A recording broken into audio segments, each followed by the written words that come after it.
hadratal muhtaramin rahimakumullah, tidak akan ada kata merugi bagi orang-orang yang senantiasa meringankan langkah kakinya di dalam menghadiri majelis ilmu. Karena ilmu inilah ternyata lekan titik awal segala macam bentuk hajat kebaikan si melianta. Bismillahirrahmanirrahim. Assalamualaikum warahmatullahi taala wabarakatuh. Alhamdulillahi rabbil alamin. وبه نستعين على أمور الدنيا والدين والصلاة والسلام على أشرف الأنبياء والمرسلين سيدنا مولانا محمد وعلى آله وأصحابه ومن تبعهم بإحسان إلى يوم الدين أما بعد الحمد لله رب العالمين. Puji dan syukur kita haturkan kehadirat Allah Subhanahu wa taala yang masih memberikan kepada kita kesempatan hingga pada malam hari ini kita diperjumpakan kembali. Semoga pertemuan kita pada malam hari ini mampu menjadi salah satu wasilah kita menggapai ridha dari Allah Subhanahu wa taala sehingga kita termasuk ke dalam golongan orang-orang yang mendapatkan kemuliaan baik di kehidupan dunia terlebih di kehidupan akhirat kelak. Salawat beserta salam semoga senantiasa tercurah kepada junjungan kita Nabi besar Muhammad sallallahu alaihi wasallam. Manusia mulia yang Allah Subhanahu wa taala utus ke muka bumi ini untuk menebarkan risalah Islam yang di mana kehadiran Rasulullah sallallahu alaihi wasallam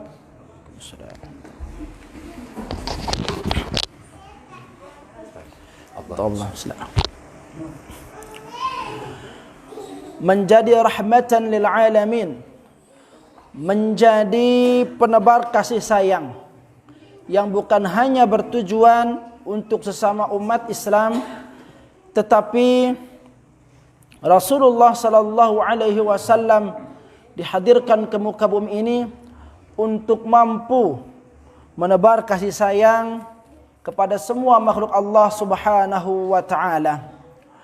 Maka semoga ucapan Allahumma salli ala sayyidina Muhammad wa ala ali sayyidina Muhammad, kita semua termasuk di antara orang-orang yang diakui sebagai umat beliau yang kelak berhak mendapatkan syafaatnya, dan semua kita dipertemukan dengan baginda Rasul yang mulia di dalam syurga oleh Allah Subhanahu wa taala. Hadratal muhtaramin rahimakumullah.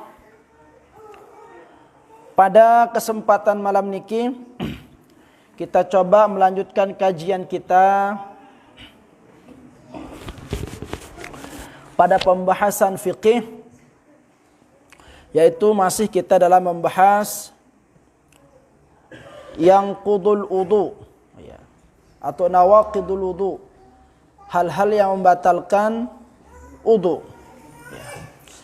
Semoga pertemuan kita pada malam hari ini, terlebih kita berada pada bulan Rajab, apa yang kita laksanakan pada malam hari ini Allah Subhanahu wa taala ganjar dengan kebaikan serta dilipat gandakan sehingga mampu menjadi salah satu penolong kita, adalah salah satu alasan kita akan dikumpulkan oleh Allah Subhanahu wa taala dalam syurganya. Amin ya rabbal alamin. Hadratul muhtaramin rahimakumullah. Pada pertemuan yang lalu kita telah membahas tentang beberapa di antara hal-hal yang membatalkan wudu.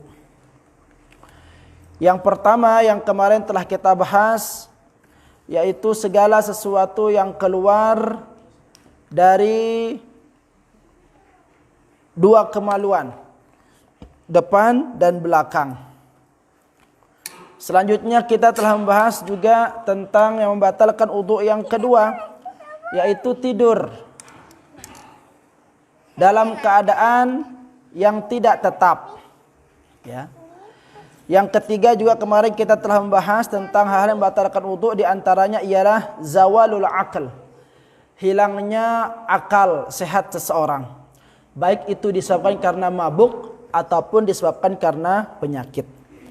Nah, pada malam hari ini hadratal muhtaramin rahimakumullah, kita akan melanjutkan kajian kita, yaitu terkait dengan hal-hal yang membatalkan wudu, bagian yang ke-5 dan yang ke-6. Tidak boleh. Ya. Yang kelima, hadratal muhtaramin rahimakumullah, di antara hal yang membatalkan wudu yaitu dalam kitab Pelungguh di halaman 5 nggih. Walamsur rajulil mar'atal ajnabiyyata min ghairi hailin. Adapun yang kelima, yang menjadi penyebab batalnya wudu seseorang ialah menyentuh laki-laki atau laki-laki yang menyentuh perempuan ajnabiyah. Ajnabiyah itu artinya selain daripada mahram, min ghairi hailin, yang tidak halal untuk dinikahinya. Nah, perhatikan hadratal muhtaramin rahimakumullah. Dalam Al-Quran dijelaskan, di antara yang menyebabkan batalnya wudu seorang itu ialah sesuai dengan yang termaktub dalam surat An-Nisa, aula mastumun nisa, ya, yaitu menyentuh perempuan-perempuan. Yang dimaksudkan perempuan di sini ialah perempuan ajnabi, perempuan yang bukan mahram, artinya perempuan si dekna halal tenikahin, ya. Mohon maaf, perempuan yang halal dinikahi. Yang membatalkan wudu itu ketika kita bersentuhan dengan lain jenis yang halal untuk dinikahi. Siapa di antaranya? Ya, sebagaimana yang telah kita ketahui bersama, ya. Perempuan-perempuan yang halal dinikahi itu ialah perempuan yang selain ibu, ya. Kalau laki-lakinya bapak, nenek, kakek, bibi, terus anak, naken, ya. Terus mertua, mentoa, anak tiri, itu diantara semua perempuan-perempuan yang haram untuk dinikahi. Nah, bersentuhan dengan perempuan-perempuan ajnabi ini hadratal muhtaramin rahimakumullah, perempuan-perempuan si kanggo tenikahin ini, maka hukumnya membatalkan wudu, ya. Hukumnya membatalkan wudu. Di sini berbeda pandangan ulama, ya, terkait dengan batalnya wudu seseorang ketika bersentuhan dengan perempuan ajnabi, ya. Tapi dalam mazhab Syafi'i hadratal muhtaramin rahimakumullah, khusus dalam mazhab Syafi'i, ya, maka menyentuh perempuan itu akan membatalkan wudu ketika bersentuhan itu dilakukan secara langsung. Dilakukan secara langsung. Artinya apa? Dengan tanpa memiliki pembatas. Jadi lamun bersentuhan kence dengan nina si halal tenikahin arak pembatas seperti serbet, ya, atau arak lapis, maka tidak membatalkan wudu, ya. Termasuk di sana juga menyentuh perempuan-perempuan kita, sebinian pelungguh misalkan.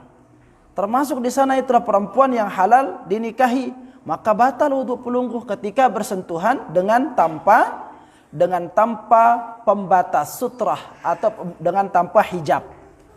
Ini dalam mazhab Syafi'i, ya. Baik bersentuhannya itu dengan syahwat ataupun dengan tanpa syahwat. Ya. Hanya saja ini tidak berlaku tipa kanak si masih beci. Ya. Anak kecil yang masih belum baligh. Kenapa? Karena pada biasanya lamun kanak beci ino dena arak si girang sampai tumbuh syahwat. Berbeda dengan laki-laki yang memang memiliki kelainan. Nah ini penyebabnya sehingga lamun tengenti kanak beci dia membatalang wudu. Ya. Dengan nina nyentuh kanak mama dulak batal wuduna. Dengan mama ngenti kanak nina dia batal endah wuduna. Jadi seperti itu. Nah lanjut hadratal muhtaramin rahimakumullah. Bersentuhan kulit dengan perempuan ajnabi atau yang halal dinikahi itu membatalkan wudu. Ya. Terkecuali arak bagian-bagian namun tersentuh ia itu tidak membatalkan wudu pada perempuan dalam mazhab Syafi'i niki. Ya. Mana itu? Misalkan menyentuh rambut, ngentik bulun dengan ini dan membatalang wudu. Ya. Membelai rambutnya misalkan tidak membatalkan wudu selama tidak bersentuhan dengan kulit wajah, telinga, pokoknya yang selain daripada rambut. Yang kedua, apa bagian daripada perempuan si kanggo tersentuh dan tidak membatalkan wudu selain daripada rambut? Yang kedua adalah gigi. Misalnya pelungguh dah baru selesai berkelor lesehan, keselit sebia, ya, atau keselit jangan gigin sebinan pelungguh dah. Sementara pelungguh dah meleh solat, sedang terjeluk, ya keselit ni, jangan ni lagi gigin teh. Apa dah sediang ya, tanpa menyentuh bagian bibir, maka tidak membatalkan wudu. Ya. Dan yang ketiga, bagian yang boleh disentuh dan tidak membatalkan wudu pada perempuan selain rambut, gigi, yang terakhir adalah kuku, bukan kumis. Kuku, ya. Nah, kalau yang tiga ini disentuh tidak membatalkan wudu. Ini bisa kita temukan dalam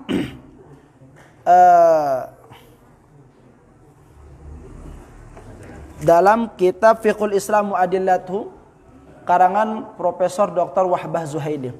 Ya, salah satu ulama kontemporer yang menjadi rujukan.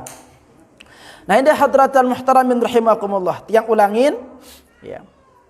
Menyentuh perempuan dalam mazhab Syafi'i, menyentuh seseorang yang lain jenis, ya, akan membatalkan wudu ketika perempuan itu halal untuk dinikahi. Pertama. Yang kedua, wudu seseorang tidak akan menjadi batal lamun menyentuh kanak beci. Dengan mama nyentuh kanak beci nina, dengan nina nyentuh bebeak mama, dena batal. Yang ketiga, ada di antara bagian-bagian anggota perempuan yang ketika disentuh itu tidak membatalkan wudu. Yang pertama apa? Rambut. Yang kedua gigi. Yang ketiga adalah kuku. Ini dalam mazhab Syafi'i, ya. Nah, lanjut hadratal muhtaramin rahimakumullah. Lalu yang terakhir yang membatalkan wudu dikatakan dalam kitab pelungguh wa massu, dan menyentuh halqati duburihi alal jadid. Ya. Mohon maaf. Bukan. Yang kelima itu wa massu farjil adami bi batinil kaffi. Menyentuh kemaluan anak Adam dengan batnul kaf, dengan perut telapak tangan. Ya, ini yang berikutnya sekarang hadratul muhtaramin rahimakumullah. Menyentuh kemaluan atau menyentuh faraj, ya. Menyentuh kemaluan ini hadratul muhtaramin rahimakumullah, itu ada dasarnya hadis Rasulullah sallallahu alaihi wasallam yang dimana Rasulullah sallallahu alaihi wasallam bersabda, ayyuma rajulin, siapa saja di antara laki-laki massa farjahu, menyentuh kemaluannya, falyatawadda, maka hendaklah dia berwudu. Wa ayyuma imra'atin, dan siapa saja di antara perempuan massat farjaha, menyentuh kemaluannya, falyatawadda, maka hendaklah juga untuk berwudu. Jadi yang membatalkan wudu itu, ya, yang terakhir yaitu menyentuh kemaluan. Nah, kemaluan ini ada dua, kemaluan depan, kemaluan belakang. Maka dia sekarang nyambung dia dengan yang terakhir, wa masu halaqati duburihi 'alal jadid, menyentuh kemaluan belakang yaitu tombong. Ya, ini dalam pendapat Imam Syafi'i yang qaulul jadid. Jadi dalam mazhab Syafi'i itu ada namanya qaulul qadim, ada namanya qaulul jadid. Ya, qaulul qadim, fatwa beliau yang lama itu ketika beliau keluarkan selama masih berada di Irak. Itu namanya qaulul qadim, fatwa lama. Ya. Adapun qaulul jadid, fatwa baru, itu fatwa yang Imam Asy-Syafi'i keluarkan ketika beliau telah berada di Mesir. Ya. Dan beliau meninggal di Mesir. Nah, fatwa baru itu menghapus daripada fatwa lama. Jadi ketika Imam Asy-Syafi'i masih berada di Irak, beliau mengatakan bahwa memegang dubur itu tidak membatalkan wudu, sesuai dengan pendapatnya Imam Malik. Tetapi ketika beliau telah berada di Mesir, beliau merubah fatwanya dengan mengatakan memegang kemaluan belakang atau dubur juga itu membatalkan wudu. Ya. Nah, hadratul muhtaramin rahimakumullah, memegang kemaluan baik bagi laki-laki maupun perempuan, ya. Sebagaimana yang kita ketahui, kemaluan ya apa yang menjadi barang rahasia bagi manusia. Dan kemaluan manusia itu dua, julu, kece, mudi. Ya, apa lamun dengan ini lamun penggitan tombongnya dengan dinara ilakna. Ya. Dengan memelah penggitan tombong dara ilakna. Karena kemaluannya letono ta'ana, julu, kece, mudi. Nah, bagaimana ketika seseorang dalam keadaan berwudu lalu menyentuh kemaluannya? Nah, di sini berbeda pendapat ulama hadratul muhtaramin rahimakumullah, ya. Namun yang ingin fokus berbicara tentang mazhab Syafi'i. Dalam mazhab Syafi'i hadratul muhtaramin rahimakumullah, membatalkan wudu itu ketika seseorang itu menyentuh kemaluannya dengan menggunakan batnul kaf. Apa makna daripada batnul kaf? Perut telapak tangan. Ya. Makanya perlu udah kenal namanya istilah-istilah itu. Ini arahan telapak tangan. Ini pergelangan tangan. Telapak tangan ini dua, arak tiana, arak bongkorna. Ini namanya batnul kaf, ini zahrul kaf. Ini batnul kaf, perut telapak tangan. Ya. Nah, mengapa Imam Asy-Syafi'i menyimpulkan atau berpendapat bahwa simbatalang wudu ini ketika kemaluan ini disentuh dengan telapak tangan? Karena pada kebiasaan lamun dengan ngenti ino pasti mbe koduna punggung telapak perut telapak tangan, ya. Ini koduna denara dengan nyentuh, misalkan nolok telepon letene tahunan denara, kecuali main apa namanya min botu brun letene tahunan, dan itu tidak dikatakan menyentuh. Syarat menyentuh ini pegawaian perut telapak tangan. Sampai sini faham? Nah, maka ketika kemaluan itu disentuh atau kemaluan pulung huda anti de dula ngodu telapak tangan, mohon maaf, ketika disentuh dengan tanpa menggunakan perut telapak tangan, maka tidak membatalkan wudu.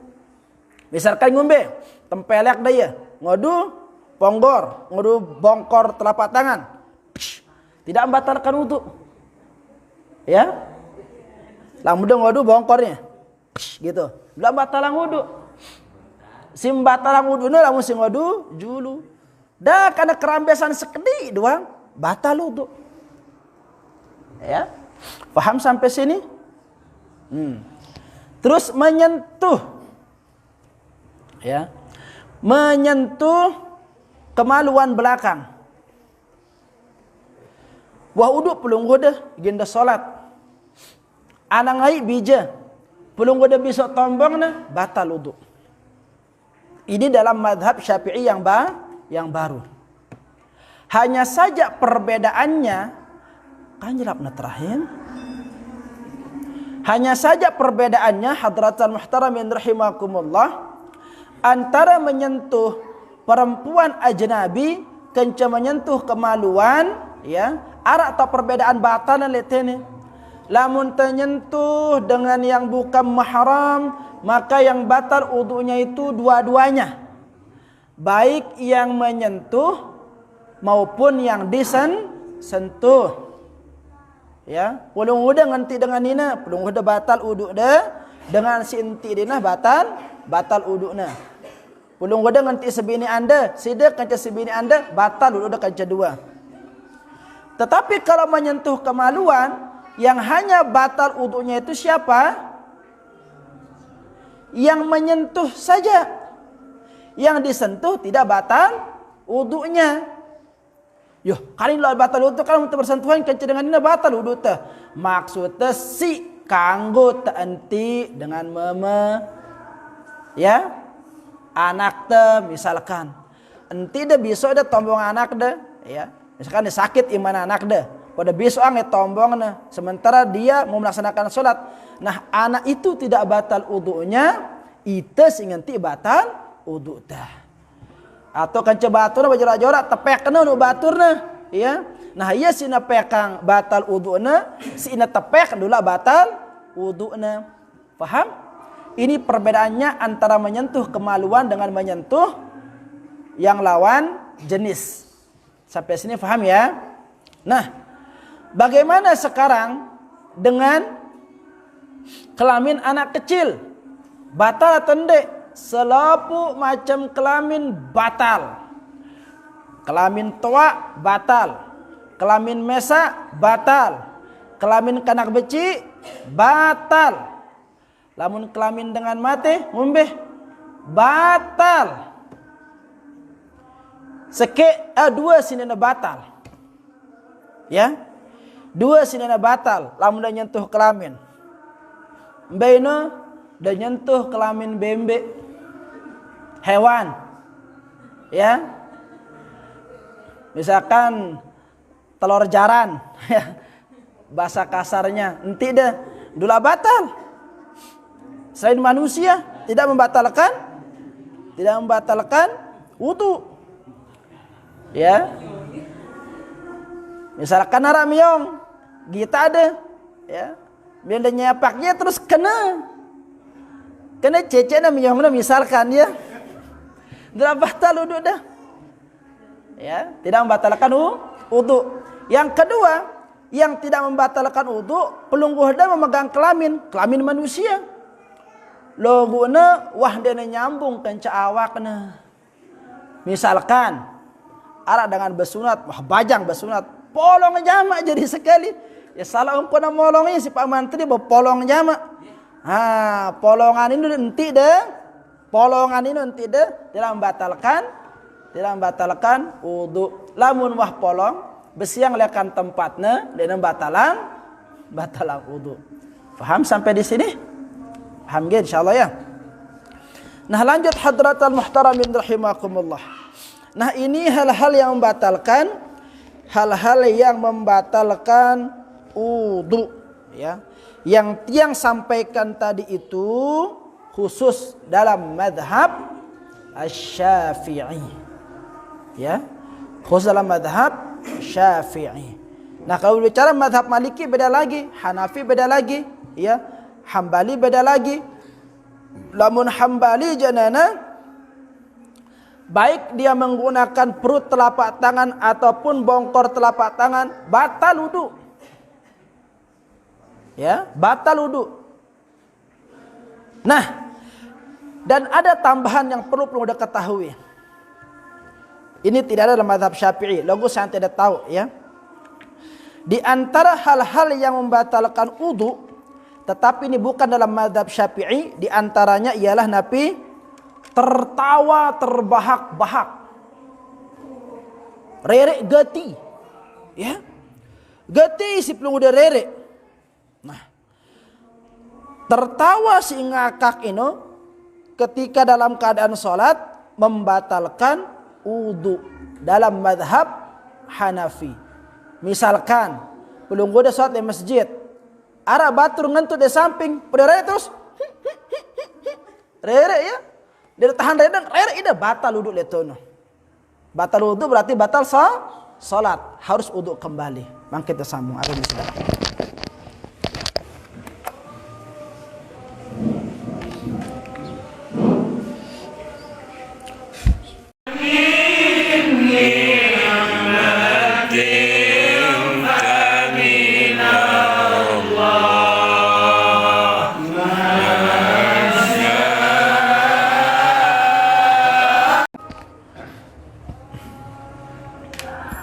Hadratul muhtaramin rahimakumullah. Jarina tambahan, ya, sebagai tambahan pengetahuan kita saja tentang tambahan hal-hal yang membatalkan wudu. Ini yang ada pada mazhab yang lain, yang tidak ada pada mazhab Asy-Syafi'i, ya. Yang pertama itulah tertawa terbahak-bahak ketika dalam salat. Ini membatalkan wudu menurut mazhab Hanafi, ya. Lalu yang kedua tambahannya membatalkan wudu itu ialah memakan daging onta. Ngelorang daging onta ini hukumnya batalang wudu. Ya. Ini hanya ada dalam mazhab Hambali. Imam Hambali, ya, mengeluarkan pendapat ini berdasarkan hadis tawaddau min luhumil ibil wala tawaddau min luhumil ghanami. Berwudulah kalian jikalau memakan daging onta, dan janganlah engkau berwudu jikalau kalian makan daging kambing. Tapi hadis ini dhaif, ya. Sehingga ini hanya ada pada paham madhab Hambali. Makan daging onta itu hukumnya membatalkan wudu. Nah, dan yang terakhir, ya, yang membatalkan wudu itu ialah memandikan jenazah, ya, memandikan jenazah dalam mazhab Hambali, ya, dalam mazhab Hambali. Sehingga Ibnu Rushd mengatakan ada 3 sesuatu yang saya rasakan janggal, katanya, ya, di dalam perkara yang membatalkan wudu. Seperti yang tadi 3 itu, ketawa. Padahal enggak ada dalilnya ketawa itu membatalkan wudu, tapi kok bisa begitu, ya. Terus yang kedua makan daging onta, ya. Kok bisa berbeda dengan daging-daging yang lain gitu. Padahal beliau menggunakan hadisnya dhaif. Nah, dan yang ketiga adalah memandikan jenazah, ya. Tapi dalam mazhab Syafi'i ini tidak termasuk. Tidak termasuk di antara hal-hal atau perkara yang membatalkan wudu. Paham semuanya? Jadi ampun udah berwudu, ya. Belum udah mandikan jenazah, ya, berwudu. Sunnahnya begitu, ya. Kita bersih si mandi yang nanti. Nah, seperti itu. Kecuali mau tengenti kemaluannya dengan tanpa lapis, maka membatalkan wudu juga di sana itu. Nah, ada yang terakhir yang ingin sampaikan agar selesai pembahasan kita terkait napiarana masalah wudu, ya. Yang terakhir sekali itu ada namanya wudu orang yang uzur. supaya tuntas ini ya, wudunya orang yang uzur. Wudunya orang yang uzur itu akan dialami oleh laki-laki maupun dari perempuan. Tapi maknanya wudunya orang yang uzur, wudunya orang yang uzur itu dengan ngalamin hadas yang tidak berkesudahan. Misalkan dengan mama ya, atau dengan nina kentrean ya, ini mentelah sugul penekna, ini ran kentrean. Nah, wudunya orang yang seperti ini wudu dalam keadaan uzur.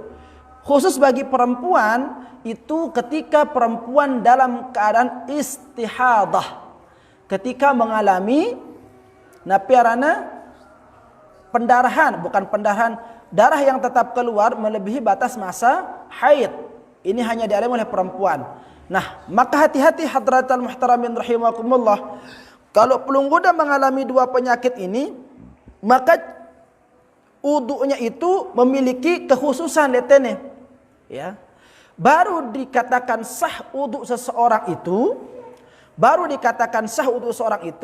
ya, dalam mazhab jumhurul ulama, wabil khusus yang akan jelaskan dalam mazhab Syafi'i, pelungguda kentrean, pelungguda istihadah, maka yang pertama yang pelungguda harus lakukan ialah lamun tetap nyetak, yang pertama adalah membungkus bagian atau tempat keluarnya hadas tersebut. Lamun dengan lamun misalkan tetap nesugul sekano ino, lamun ngurus selana dalam duang, maka batasan cairan yang keluar itu baru dimaafkan lamun dekna lebih lekan ukuran uang logam. Lamun lebih lekan ukuran ruang kepeng logam, maka najis pakaian dengan ino, batal sholatna. Lalu bagaimana caranya? Silahkan dibungkus, dijeluangin sekano udah, ya, udah jeluang SK, bau masih. Yang penting dia terhindar lekan pakaian kita ketika sedang sholat. Ya, misalkan lamun parah seperti itu, sementara kita wajib tetap melaksanakan, sementara kita tetap hukumnya wajib untuk melaksanakan sholat. Ya, bagi perempuan bagaimana? Bukan makin arah apa istilahnya nuh, kondom ya, seperti itu ya. Kalau laki-laki itu ya, bisa lebih aman seperti itu, silikon. Ya, bisa seperti itu. Lamun dia mele bae ngodu jaluang es dan ini wah silikon kodo, ya. Bagi perempuan hal yang pertama yang dilakukan ialah membersihkan terlebih dahulu darah-darah yang masih keluar dari lubang jalur keluarnya itu. Lamun masih tetap sugul, maka silahkan ditaruh kapas atau kain pada lubang tersebut. Akan tetapi lamun sakit sinengidap ya dengan nina, sakit katanya ya, sakit dalam kitab seperti itu. Kalau sakit dirasakan, maka bisa dia menggunakan kain lalu ditutup dengan rapi, ya. Kainnya itu panjang, memiliki dua ujung, nah diangkat sampai atas, lalu nanti bisa diikatkan seperti orang mengenakan ikat pinggang. Bukan si makin harap pembalut, ya. Si makin kan zaman keren. Lamun si lain ngodu kain biasa yang panjang, si bau sampai kain, ya, atasnya itu satu ditarik ke depan, satu ditarik ke belakang, lalu diikat seperti orang menggunakan ikat pinggang. Nah, ini yang pertama. Yang kedua, setelah itu barulah dia melakukan wudu. Niatnya apa? Niatnya listibahati salah, agar bisa melakukan salat. Jadi kalau niatnya liraf'il hadas saja tidak bisa. Karena bagaimanapun dia tidak bisa terhindar dari hadas. Dan wudu itu hanya boleh dilakukan ketika telah masuk waktu salat. Faham? Setelah masuk waktu salat. Karena ini adalah wudu yang uzur, yang sama posisinya dengan tayammum. Dan dalam mazhab Syafi'i, satu wudu itu hanya boleh berlaku untuk satu salat fardu. Satu wudu hanya boleh berlaku untuk satu salat fardu. Jadi setiap gena salat maka tetap dia harus menggunakan wudu yang baru. Yang terakhir sekali ya, dena kanggo arak jeda. Ya, jarak dari ketika dia berwudu dengan dia salat. Artinya langsung selesai wudu dia langsung melaksanakan salat. Lamun berdua jeda, maka ada dua di sini. Misalkan selesai wudu, lelah ya meta arah kiblat, embe andang kiblat. Nah, saking suwena meta arah kiblat, jauh jaraknya antara wudu kancana na salat. Maka hal yang seperti ini diperbolehkan. Lagu lamun jeda waktu ni ino jenana misalkan jarak anu bapempas terus wudu ya, otok-otok ya terus. Ros nian. Ya. Maka hal yang seperti ini dek nesah wudu na ino nekadu gawe salat. Atau misalkan berwudu dia, setelah berwudu itu dia makan. Mampir juga di warung soto. Nakala muntajira salat dingin bakso enten namai. Orang jeruk. Selesai dia makan bakso baru dia salat.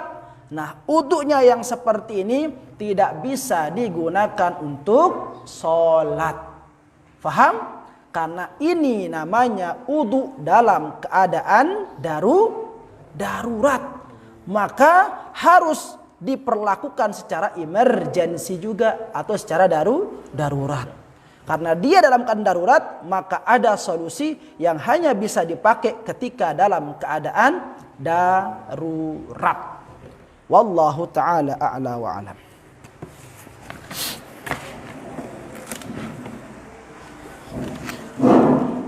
Jemaah sekalian, pengajian yang memiliki masalah pembatalan hidup, di antaranya pertemuan antara laki-laki dan perempuan secara nikah. Kecuali kalau yaitu alat dulu, jabatan dulu, kalau bulu, kedua gigi, kedua kuku. Nah ini satu lama dulu. Berikutnya menyentuh kemaluan, baik kemaluan depan atau belakang. Nah mungkin di antara sekian penyampaian atau paparan yang kepada Bapak Mu'alim ada yang mau dipertanyakan atau berjelas, sila kalau penjelas lewat sesi tanya jawab. Kami silakan.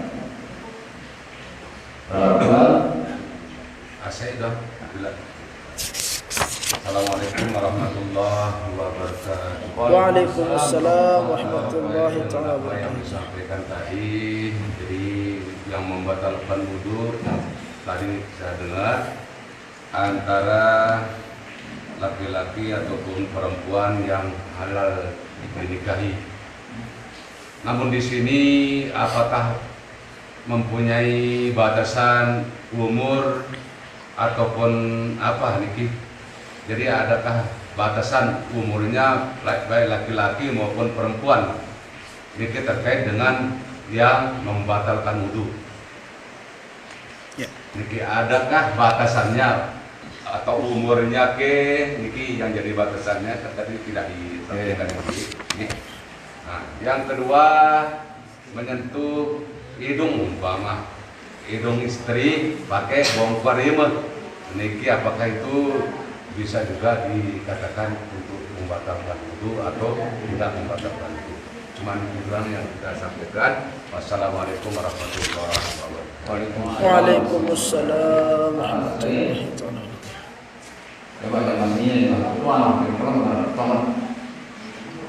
kurang ya Basma perlu ini ya. Jadi segera anggota remaja. Nah,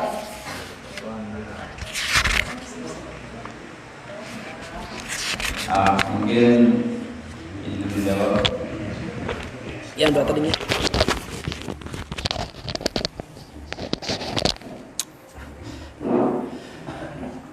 ada tidak batasan-batasan perempuan-perempuan itu yang bisa napiarana untuk disentuh atilah mun tentin dalam batarang udu dengan mama nyentuh dengan nina nyentuh kanak mama ara endek batasan-batasanna ya. Nah, hadratul muhtaramin rahimakumullah ya. Di dalam kitab hanya disebutkan dengan menyentuh anak kecil. Ya. Menyentuh anak kecil, baik laki-laki maupun perempuan. Ya. Anak kecil yang dimaksudkan di sini itu ialah ya, anak kecil yang dalam tanda kutip itu masih jauh lekan perasaan atau masih jauh dari potensi timbulnya syahwat. Ya. Anak beci. Ya, anak beci misalkan murah awap kan masih beci no. Di deman to arang ngene. Ya. Terus yang masih TK juga seperti itu. Lamun SD ngombe, lamun SD makin wah ceket-ceket. Ya. Wah ceket-ceket yang buka Facebook, buka YouTube, ya ceketan. TikTok. Ya. Nah, anak kecil dalam taraf pengertian dia sudah bisa tergambar syahwat le diri ino, maka itu membatalkan wudu. Kelas 3 misalkan ya. Logo wah taonaran terangsang, wah taonaran syahwat dan sebagainya kanak ino. Ya.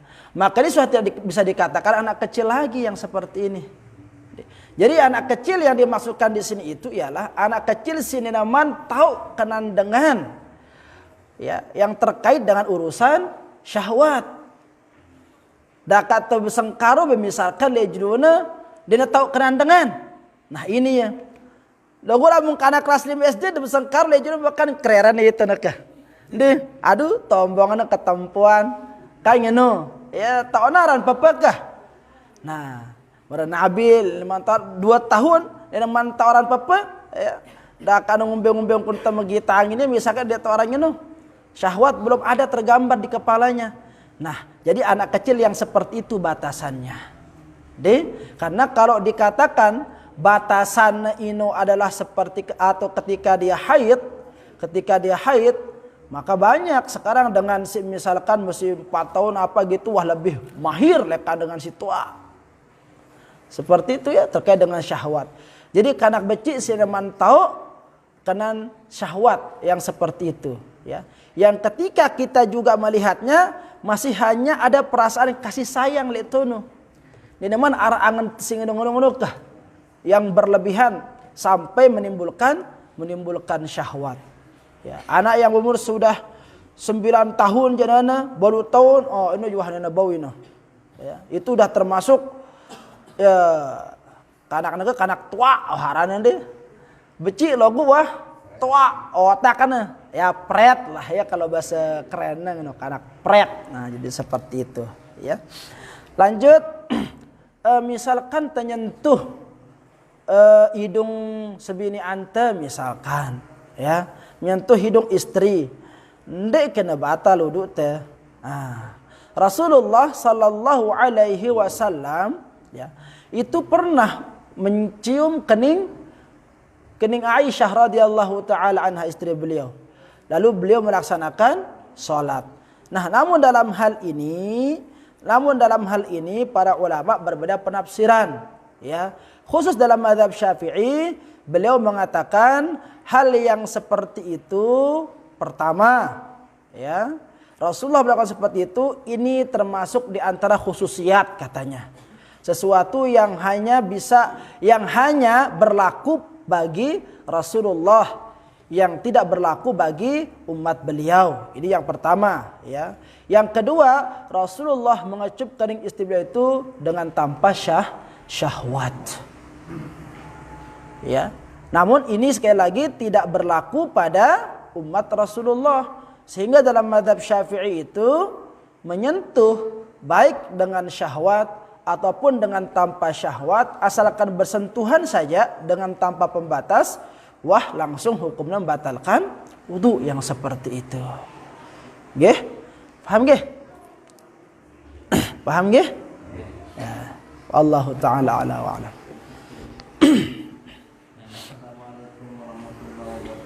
Waalaikumsalam warahmatullahi taala wabarakatuh. Dengan sakit, ulama semprotan masih dispray. Semprot namanya semprotan masih sakit.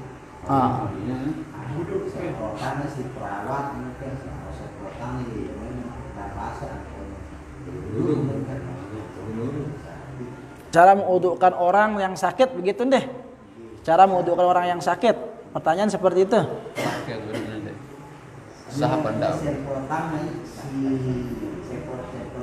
dengan ke Pertanyaannya, sah apa tidak?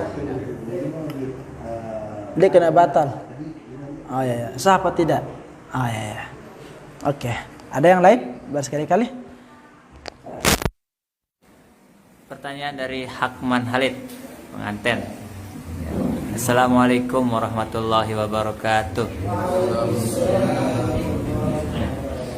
Apakah tata cara wudhu manusia hidup sama ketika mewudhukan jenazah? Terima kasih. Assalamualaikum warahmatullahi wabarakatuh.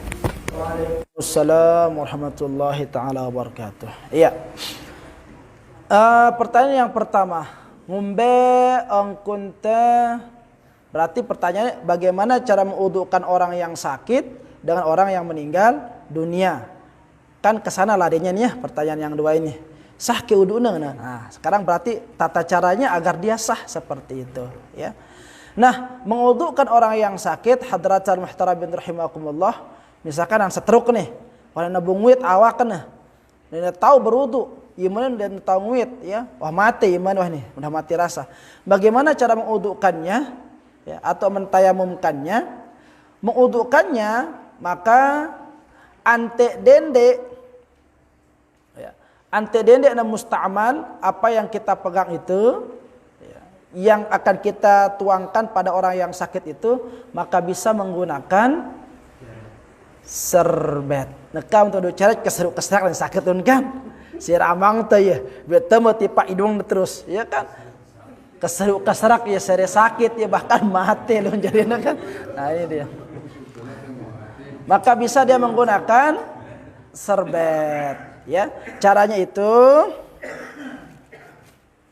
misalkan ini tisu ya, atau sarung tangan lah serbet. Nah, pegang setengah, celupkan terus. Nah, bagian yang basah itulah gunakan untuk membasuh bagian wajahnya itu. Ya, bagian anggota wudunya seperti itu, wajahnya, ya, tuh. Dengan tanpa kita menyentuh kulit orang yang kita wudukan seperti itu, ya, ratakan begitu. Tangannya juga seperti itu. Ambilkan lagi air yang baru, ya. Lalu jalankan ke anggota tubuh orang yang sakit. Tangan kiri juga seperti itu. Terus usapkan sebagian kepala, terus kakinya juga seperti itu. Ya. Ini ungkunta nguduang dengan si sakit, ya. Nguduang dengan Pertanyaannya beda. Pertanyaannya beda. Perawatnya kalau tangan ini mana? Yang udah dina. dan sakit itu nguduang dina. Oh iya, lamun nguduang dina ya aman sudah. Ya, aman. Bisa yang seperti itu. Artinya ya, bisa. Karena kita ini wudu dalam keadaan darurat yang seperti ini. Ya. Umpamanya misalkan kalau penuh air nakodu menggigil dia, dingin telir ya. Ya. Nah, kalau seandainya dengan menggunakan air yang mengalir dia akan penyakitnya akan berpotensi lebih parah, maka bisa dengan semampunya. Nah, dengan menggunakan air sekadarnya saja juga akan menyebabkan penderitaan bagi dirinya, maka lebih baik untuk bertayamum yang seperti itu. Ya, lebih baik untuk bertayamum. Lalu kalau masih punya toilet dan sebagainya, maka lakukan udah secara sempurna, itu yang paling bagus. Bawakan ya geneng, juang ya geneng nih. Terus ambilkan di air itu, sudah basuh tangan dulu, ya, dari luar. Nah, baru setelah itu baru dia bisa gunakan untuk membasuh wajahnya. Asalkan jangan masuk lagi ke sana. Ya, sekedarnya saja ambil, basuh. Ya, taruh serbet di bawah atau apa gitu, tahu dan naruh wadahnya. Ya, terus ambil lagi begitu. Ya, intinya jangan sampai basuhan pertama itu memasuki kan tempat air tampungan air itu. Karena musta'mal itu nanti dalam mazhab Syafi'i seperti itu. Basuhan fardu, bekas basuhan fardu itu menjadi musta'mal hukumnya. Ya. Lalu ulama masih buruk misalnya kemampuannya, ya bisa. Ya, arah itu dalam keadaan darurat. Maka segala sesuatu itu bisa berubah sesuai dengan situasi dan kondisi. Seperti itu. Deh, paham? Nah, bagaimana mengudukan dengan sininggal dunia? Nah, ini yang sering mandikan jenazah nih, ketua ngumbuk mandi yang dengan sininggal dunia. Ya. Memandikan orang kata, mengudukan orang yang meninggal dunia. Apakah pada kau tengudu ang ieu merongkun teng ngudu ang diri teh ulah ke bekemumur julu atau ngombe kan genteng tianun kala mun tabang ya seember misalkan kudu bekemur-kemumur. Ya, jadi udukan jenazah itu ya dengan basuhan-basuhan yang fardu saja. Ya, yang fardu saja. Nah, misalkan kalau mau dikumur-kumurkan bisa dengan cara apa? Itu kan gigi itu dibersihkan itu. Caranya bagaimana? Arakan pinaangnya biasa dengan si mandiang ini apa nah? Gam-gam apa nah? Bokos si polong-polong segini no. Lain babasa. Nah, pirana apa po? Nih si kurun tebelapis ini tapi kan polongannya sekeni-keni no nih. Iya wah ke. Ada kan ini si kurun begam-gam itu seperti lah kan ya. Ara biasanya kalau orang si nyedak bokos ini polongannya ya sekeni-keni. Itu kalau tidak ada sarung tangan, ya. Tapi kalau sarung tangan itu lebih bagus sarung tangan. Si ngodu onin. Caranya bagaimana? Taruh tangan kita, ya, masukkan di air, basahkan dulu itu kadang ini, baru dibersihkan gigi jenazah itu. Ada yang dendek kesok-sok mau dong kudu bersihkan kudu betul lah, dendek santai, sakit jenazah itu kalau dianukan ya, pelan-pelan bersihkan gitu, ya. Maksudnya lamun temele biasa seperti itu, ya, bisa masukkan, bersihkan, ya. Ini sunnah ini. Sunnah bersihkan yang disunnahkan untuk jenazah itu lamun tebal semetna misalkan. Mula gan niatna gan guntang semetna nih, lagu jurannya mati. Ya, dan sempat guntang semetna wah sampai tene semetna betutup bibir atas nih. Maka sunatnya dirapikan. Guntengan ini, wuluna ini. Ya. Jenggotnya wah ayo kon modelnya sunat dirapikan seperti itu, rambutnya disisirkan sunat itu ya, terus kumpulan giginya dibersihkan, kukunya lawan belo-belo polongan sunat itu ya, sunat seperti itu rapiang kalau dia temele molongnya bersiang tei-teina sunat seperti itu ya, terus giginya ngombe seperti yang tadi itu ngodu si berekan sari itu masuk bungkus di tangan kita begini. Telap lagi ampo bersiang giginya. Pelan saja, yang penting jalan aja gitu, ya. Dan dia sok-sok sampai anu ayo penuh tinggi gitu loh kan mati. Jadi wis dan nyok-sok ya. Dende. Ya sesekat-sekat saran bibir kan lentur, ya. Ya. Ngombe-ngombe yang kena beripet kan dan ulah bejepit si kawat kan. Hanya bibir saja. Kecuali menegembok eletenya misalkan sekat itu. Unyara dengan mati bagembok kan enak kan? Nah, jadi sesulit-sulit na berbuka, bisalah kita masukkan tangan, kita ginjakan. Seperti itu ya. Pelan-pelan saja. Nah, setelah itu inilah muntamilan bersiang giginya ya. Nah, setelah itu apa? Ya, siram yang bagian fardu-fardu saja. Lelen wajahnya ya. Usap, ratakan dengan lapis yang tadi itu ya. Ratakan, siram tangan ya, terus bagian kepala, lalu kaki. Seperti itu, ya. Siram-siram yang nanti kita kadang-kadang lelen-lelen berdoa ini. Bisa logo harus dipastikan selopu anggota fardu wudu itu terkena. Nah, kan sekarang pertanyaannya, ngombe ongkon te ngena angis dari samping-samping ini, ya. Jadi lamun temele nyempurna yang ya dan seperti itu. Tani manten di mana lelen sudah lelen terus ratakan seperti itu. Logo lamun tebu mesti yang ngudu lelen-lelenan ini kan banjir nih. Nggih. Bisa, angkanya yang penting dipastikan seluruh anggota fardu wudu itu terkena semuanya dengan air seperti itu. Tangannya juga gitu kan. Jadi betul-betul dia menghadap kepada Allah, orang yang meninggal itu dalam keadaan bersih, suci. Bukan hanya bersih tapi juga suci. Suci itu kan saran suci itu membebaskan dari hadas. Hadas. Lalu bersih itu hanya membebaskan dari najis saja. Najis itu si penggitan, hadas itu tidak penggitan. Pulung udah junub. Pulung udah bersih, kinclong, awak ada sengir. Ya, tapi pulung berhadas. Haid misalkan dengan ini kamu nak haid ke? Kan seringas lamun dengan ini haid di. Ya, berpupur murtabal apa sih berpupur. Dengan ini si haid ini bekincu, ya. Ingat ya, logo masih berhadas, ya. Dan arah najis dekat awaknya, cuman dia hadas statusnya, seperti itu. Kecuali kalau kena anggota badannya dengan darah seperti itu. Deh, wallahu taala a'la wa a'lam.